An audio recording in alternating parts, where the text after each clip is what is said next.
بسم اللہ الرحمن الرحیم اللہم صلی علی سیدنا و مولانا محمد و اہل بیت سیدنا و مولانا محمد و بارک وسلم وصلی علیہ۔ عزیزان گرامی، السلام علیکم ورحمۃ اللہ وبرکاتہ۔ میں ہوں عبد الواحد اور آپ دیکھ رہے ہیں واحد دین گائیڈ۔ آج ہم بات کریں گے رمضان المبارک کے روزے کی صحیح نیت کیسے کی جائے اور روزہ رکھتے وقت کن گناہوں سے بچنا ضروری ہے۔ پیارے بھائیو، اس ویڈیو کو آپ نے مکمل دیکھنا ہے اور اسی چینل کو آپ نے سبسکرائب بھی کرنا ہے، لائک بھی کرنا ہے، صدقہ جاریہ سمجھ کر دوسروں تک شیئر ضرور کرنا ہے۔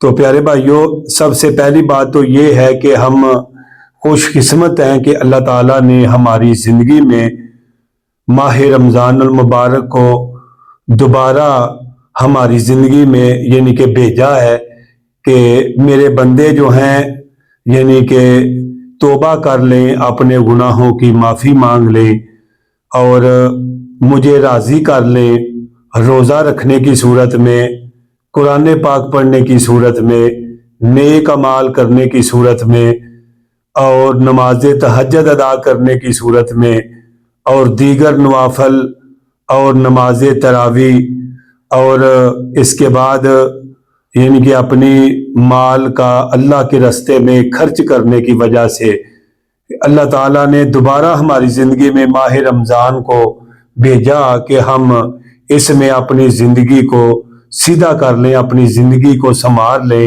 اور آخرت کی فکر کر لیں۔ پیارے بھائیو، رمضان المبارک کی بہت بڑی برکتیں ہیں، ان کی فضیلت اسی مثال سے آپ دیکھ لیں کہ قرآن پاک میں اللہ رب العزت نے اسی مہینے کا ذکر کیا ہے اور اسی مہینے میں ہی قرآن پاک کو نازل کیا ہے۔ میرے آقا مدینے والے سونے نبی صلی اللہ تعالیٰ علیہ وآلہ وسلم نے ارشاد فرمایا کہ جو بندہ رزق حلال سے روزہ رکھے اور اللہ کی رضا حاصل کرنے کے لیے فرمایا روزہ رکھے اور اپنے پاک رزق کے اس روزے کو افطار کرے، فرمایا کہ اللہ تعالیٰ اس کی پچھلی زندگی کے تمام صغیرہ گناہوں کو اللہ تعالیٰ معاف فرما دیتا ہے۔ تو پیارے بھائیو، آپ حساب لگا سکتے ہیں اس مہینے کی بڑی برکتیں ہیں۔ میرے آقا نے فرمایا کہ لوگ رجب اور اس کے بعد شعبان اور رمضان المبارک کے مہینے اس کی برکت اور اس کی شان سے لوگ غافل ہیں۔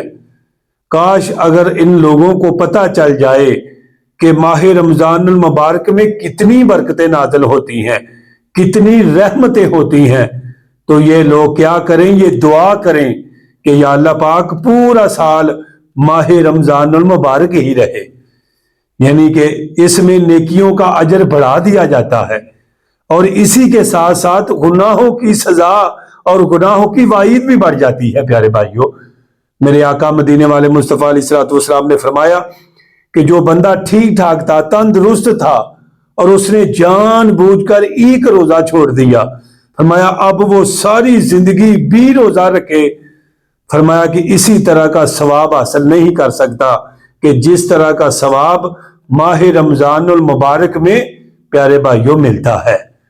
ماہ رمضان المبارک کی بہت پیاری برکتیں ہیں۔ میرے آقا فرماتے ہیں جو قرآن پاک کا ایک لفظ پڑھے گا اللہ 700 نیکیاں عطا فرمائے گا۔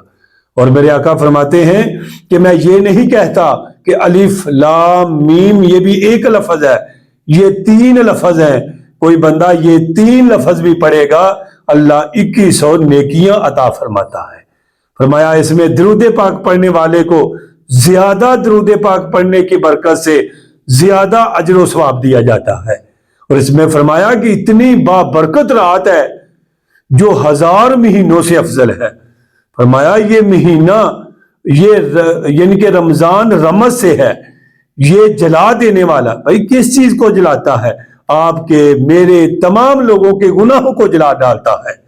فرمایا جو بندہ روزہ رکھے گا اللہ پاک اس کو بہت سارا اجر عطا فرمائیں گے۔ تو پیارے بھائیوں، چلتے ہیں کہ اس کی نیت کیسے ہم نے کرنی ہے روزے کی. اور نیت ہے پیارے بھائیوں دل کے پختہ ارادے کا نام. ٹھیک ہے جی, نیت دل میں ہونا کافی ہے, زبان سے کہنا ضروری نہیں. جیسا کہ بخاری شریف میں حدیث مبارکہ ہے, انما الاعمال بالنیات, عملوں کا دار و مدار نیتوں پر ہے. جیسی آپ کی نیت ہوگی ویسے آپ کی مراد ہوگی. تو پیارے بھائیوں شام ہی کو کل کے روزے کی نیت کر لینی چاہیے. پیارے بھائیوں اگر پتہ چل جائے کہ صبح روزہ ہے تو آپ شام کو نیت کر لیں, کیونکہ تراویح تو آپ نے پڑھنی ہی پڑھنی ہے. ٹھیک ہے نا جی, نیت ہے. اگر آپ لفظ دہرانا چاہتے ہیں, بعض لوگ لفظ دہراتے ہیں وَبِصَوْمِ غَدٍ نَوَيْتُ مِنْ شَهْرِ رمضان, یہ بھی درست ہے. اگر اپنی زبان سے کر لیں تب بھی درست ہے. اگر آپ کی نیت ہے آپ سحری کے لیے اٹھے ہوئے ہیں, آپ نے نماز تہجد کو ادا کیا, سورۃ یاسین کی تلاوت کی ہے, ٹھیک ہے جی, آپ اسی لیے اٹھے ہیں کہ آپ نے روزہ رکھنا ہے, یہ آپ کی نیت ہی ہے پیارے بھائیوں, اور آپ نے کوئی وکری نیت تو نہیں ہے نا کرنی. پیارے بھائیوں ہاں, روزہ رکھتے ہوئے آپ نے کون سی چیزوں سے پرہیز کرنا ہے آپ کی بارگاہ میں رکھنا چاہتا ہوں. پیارے بھائیوں میرے آقا فرماتے ہیں کہ بہت سارے روزے دار ایسے ہیں جن کو اللہ تعالیٰ سے سوائے بھوک اور پیاس کے کچھ بھی حاصل نہیں ہوتا. تو وہ کون لوگ ہیں پیارے بھائیوں؟ روزہ رکھ کے ہم نے گناہ سے بچنا ہے, جھوٹ نہیں بولنا پیارے بھائیوں روزے کے دوران. ٹھیک ہے جی, ویسے تو جھوٹ بولنا ہی حرام ہے, جائز نہیں ہے, لیکن روزہ رکھتے ہوئے تو ان گناہوں سے ہم نے بچنا ہے نا. فرمایا غیبت نہیں کرنی, کسی کی چغلی نہیں کرنی, کسی کو گالی گلوچ نہیں کرنا, کسی کو مندہ نہیں بولنا, اور لڑائی جھگڑا نہیں کرنا پیارے بھائیوں. اور حرام کھانے یا پینے کی خواہش جو ہے پیارے بھائیوں وہ آپ نے نہیں رکھنی, ان کے حلال رزق کھانا ہے پیارے بھائیوں آپ نے. یہ ایسی چیزیں ہیں, آنکھ کا آپ نے دھیان رکھنا, زبان کا آپ نے خیال رکھنا ہے, اور دل میں کسی سے حسد نہیں کرنا, نفرت نہیں کرنی. غصہ آ بھی جائے تو کہیں پہ بھی نہیں لکھا کہ آپ لوگوں کو بتاتے پھریں کہ میں نے روزہ رکھا ہے, لیکن اس جگہ پہ آپ بتا سکتے ہیں.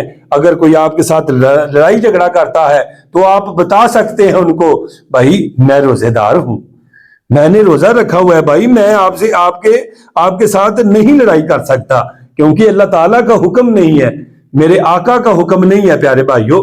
تو میرے آقا کریم صلی اللہ تعالیٰ علیہ وآلہ وسلم نے فرمایا بہت سارے روزے دار ایسے ہیں جن کو اللہ تعالیٰ سے سوائے بھوک اور پیاس کے کچھ بھی حاصل نہیں ہوتا. تو دوستو یہ تھی ویڈیو آج کی, میں نے آپ کی بارگاہ میں رکھ دی ہے, یعنی کہ نیت کیسے کریں گے, اور اس کے بعد میں نے بتایا ہے کہ کون سے گناہوں سے ہم نے پرہیز کرنا ہے پیارے بھائیوں. تو میں اللہ کی ذات پر امید رکھتا ہوں کہ آپ میری بات سمجھ گئے ہوں گے. ٹھیک ہے جی, اور آپ اس جو ہے نا یعنی کہ یاد رکھیں یہ جو روز مرہ کے یہ معاملات ہیں نا ان کو ہمیں درست کرنا چاہیے. اور انشاءاللہ میں اللہ کی ذات پر امید رکھتا ہوں کہ آپ میری بات سمجھ گئے ہوں گے, میری ویڈیو کو آپ نے پسند کیا ہوگا. تو میرے چینل واحد دین گائیڈ کو سبسکرائب بھی کریں اور دوسروں تک پہنچائیں تاکہ دوسرے آپ کی شیئر سے نفع حاصل کر سکیں. مجھے دے اجازت, رکھیے گا اپنی دعاؤں میں یاد. السلام علیکم ورحمۃ اللہ وبرکاتہ.